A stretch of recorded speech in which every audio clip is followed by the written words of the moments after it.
بسم اللہ الرحمن الرحیم۔ السلام علیکم۔ حضرت عمر بن خطاب رضی اللہ تعالی عنہ ایک دفعہ مدینے کے کوچوں سے گزر رہے تھے کہ ایک جوان شراب کی بوتل بغل میں دبائے ہوئے سامنے آیا۔ حضرت عمر رضی اللہ عنہ نے پوچھا، اے جوان، تیری بغل میں کیا ہے؟ جوان شرمندہ ہوا کہ کیا بتاؤں، دل میں اللہ سے کہا، یا اللہ، مجھے عمر کے سامنے شرمندہ نہ کرنا، مجھے ذلیل و رسوا نہ کرنا۔ میں وعدہ کرتا ہوں کہ اب اگر میری عزت رہ گئی تو میں آئندہ کبھی شراب نہیں پیوں گا۔ پھر کہا، اے امیر المؤمنین، یہ سرقہ ہے۔ حضرت عمر رضی اللہ عنہ نے کہا، مجھے دکھلاؤ۔ جب دیکھا تو واقعی سرقہ تھا۔ غور کرو کہ جب مخلوق کے خوف سے بندے کی توبہ منظور ہو کر اس کی اخلاصی نیت کی وجہ سے شراب سرقہ ہو جاتی ہے، تو اگر کوئی بندہ اللہ کے خوف سے نادم ہو کر اعمال فاسدہ سے سچی و پکی توبہ کرے اور اپنے گناہوں پر پشیمان ہو، تو کیا اللہ اس کے گناہوں کی شراب کو اطاعت و عبادت کے سرقہ سے تبدیل نہ کرے گا؟ ایک شخص تھا، جب کوئی گناہ اس سے سرزد ہوتا تو اس کو روزنامچہ میں لکھ لیتا۔ ایک دن اس سے کوئی گناہ صادر ہوا۔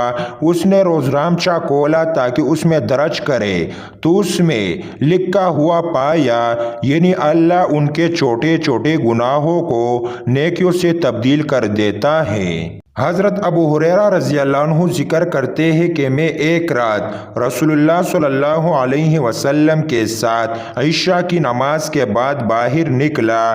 راستے میں ایک عورت کھڑی تھی، کہنے لگی، اے ابو ہریرہ، میں نے ایک گناہ کیا ہے، کیا میں اس سے توبہ کر سکتی ہوں؟ میں نے کہا، وہ کیا گناہ ہے؟ کہا کہ میں نے زنا کیا تھا، اب زنا کا بچہ پیدا ہوا، میں نے اس کو قتل کر دیا ہے۔ میں نے اس کو کہا، تو خود بھی ہلاک ہوئی اور اس کو بھی ہلاک کیا، بخدا تیری توبہ منظور نہیں ہے۔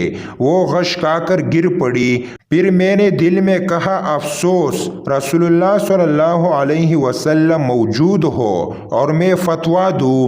میں نے رسول اللہ صلی اللہ علیہ وسلم کو اس واقعہ کی خبر دی۔ آپ صلی اللہ علیہ وسلم نے فرمایا، تو نے برا کیا، تو اس آیات کو بھول گیا، یعنی جو لوگ اللہ کے ساتھ شریک نہیں کرتے اور نہ ناحق قتل کرتے ہیں اور نہ زنا کرتے ہیں، اور جو ایسا کرے گا وہ دوزخ میں داخل ہوگا، مگر جو شخص ایمان لے آئے اور توبہ کرے اور اعمال صالحہ بجا لائے تو اللہ اس کے گناہوں کو نیکیوں سے تبدیل کر دیتا ہے۔ میں یہ سن کر اپنے فتویٰ سے پچھتایا اور اس عورت کی تلاش میں نکلا اور لوگوں اور لڑکوں سے پوچھتا پھرتا کہ کوئی شخص اس عورت کو جانتا ہے جس نے مجھ سے مسئلہ پوچھا تھا، یہاں تک کہ لڑکے کہنے لگے کہ ابو ہریرہ مجنون ہو گیا ہے۔